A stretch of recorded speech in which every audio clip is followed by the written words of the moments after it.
Yeah, thanks guys for being here. Obviously, super excited. This is just a fun time of the year. You work so hard, and just really proud of the players and the staff for all the hard work that they put in. And we're excited about the opportunity. Against a program that lots of coaches on our staff have familiarity with, and a staff that we have a tremendous amount of respect in. With Coach Helton, Coach Summers, they have other members, other staff that has experience in this league and in other great conferences, and they have players that have played in this league as well. So tremendous opportunity, tremendous challenge, and super excited and super proud of the work that the staff and the players have put in up to this point, and we know that it's just beginning. So with that, I'll open up for questions. So starting right with Matt. Nick, I think you were on the 2012 WKU staff that went and played Alabama. What do you remember about that week and then that game? Oh, that's a good question. 2012. I thought there was really, really great players and coaches here at Alabama that we were competing against, and it was an incredible environment. I can remember, just the songs, the pageantry, the history, tradition. You certainly feel that when you come to a place like Alabama. I can remember specifically hearing Coach Bryant's voice about calling your mom. I remember that being played over the big screen. So it wasn't the most enjoyable day for the Hilltoppers, but our kids battled hard. We had a lot of really, really good players there at Western Kentucky during that time, and obviously Alabama did as well. So it was an incredible environment, to coach in and compete in. Stay on the right side, front row with Nick. Yeah, what would you like to see from Jalen in this first game? Well, I think all of our players were looking for execution. We're looking for communication, fundamentals, good decision making, playing together, and playing with great effort and toughness. And so I think that goes for every position, and certainly the quarterback's a part of that.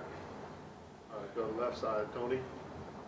Where do things stand right now with the right tackle battle, and just how confident are you feeling about both those guys heading into the game? I feel very confident in both of them, and as far as what that'll look like to start the game and as throughout the game, we'll wait till Saturday before we let the opponent know exactly what that'll look like. But they both have had very good camps, have had very good moments, and we're excited about them. Back row on the right side, Ryan. Coach, as the fans learn more about you, Coach DeBoer and Coach Womack, what's a tradition that you do before a game? Any superstitions or anything like that? Or do you eat a certain thing, something that the fans will learn about you? No, nothing super specific other than, hugging and kissing my kids and my wife, and that's really it. That's enough for me. So, nothing. No, nothing that way. I played baseball growing up, but I wouldn't say I'm superstitious. Maybe a little stitious, but that's about it. Go to the left side, Steven. Coach, how have you seen the consistency grow with guys like Bubba Hampton and just other the younger receivers, Rico Scott as well in that room? So ask the question again. I heard the names. The consistency of the young receivers, Bubba Hampton, Rico Scott, how they've grown in that receiver room? Well, I think they've grown each and every day that they've been here, and that's for every young player, and that's for every player in our program. We expect them to continue to improve. I think there's a lot of really quality young players in that room, and I know Coach Shep and TG and the rest of the guys, they're pouring into them. And I think that's the challenge. When you're a young player, it's usually not a skill issue.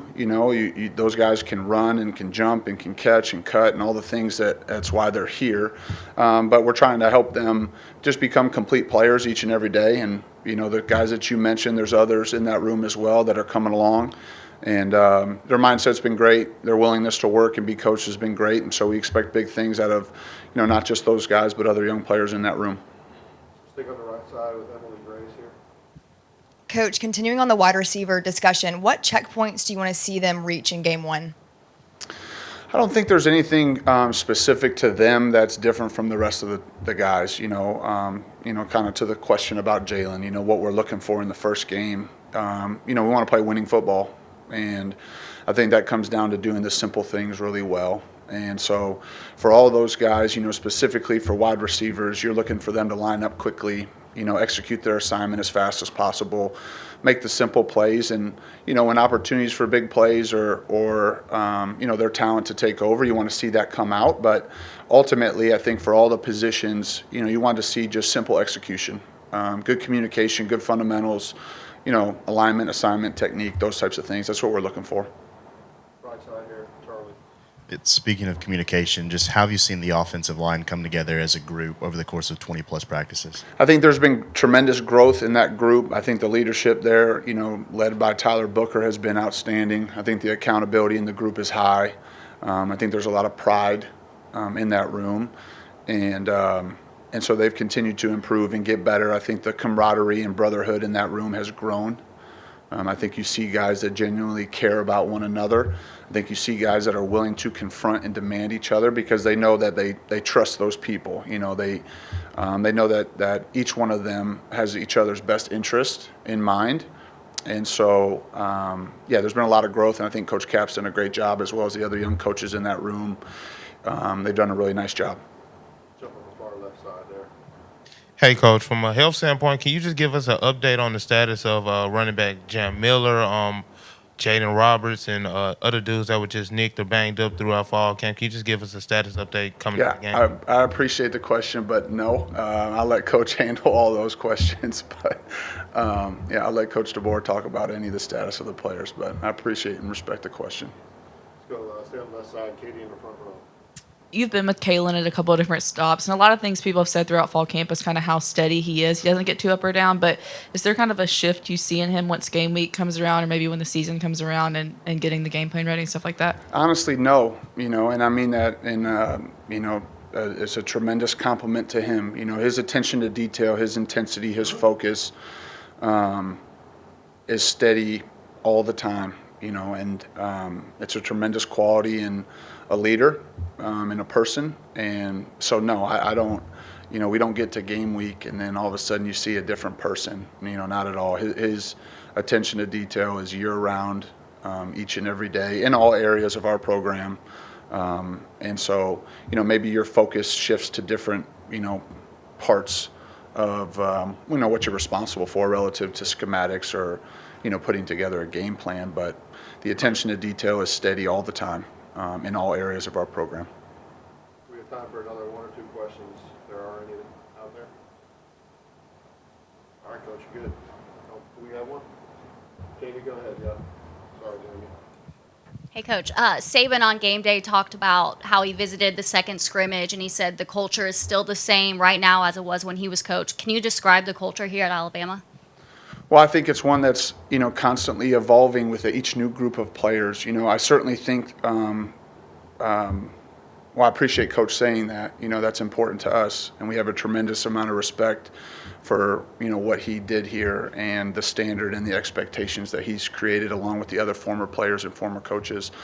I think it's evolving with each group, and so I think each step along the way, you learn more and more about your team and your unit and your position group, and I think we'll learn more about this group of players after the first game. You practice so long, and I think sometimes you learn more about your team after one game than you do after 30 practices. And so what I would tell you is that it's an unselfish group. It's a group that cares about one another, has tremendous pride in this university and this football program, and they want to do right by each other and the fans and their families. And they've been working extremely hard for this opportunity. And so we're really proud of the players. It's a great group of kids, and they come from great families, and we're really lucky to coach them. Okay, roll tide.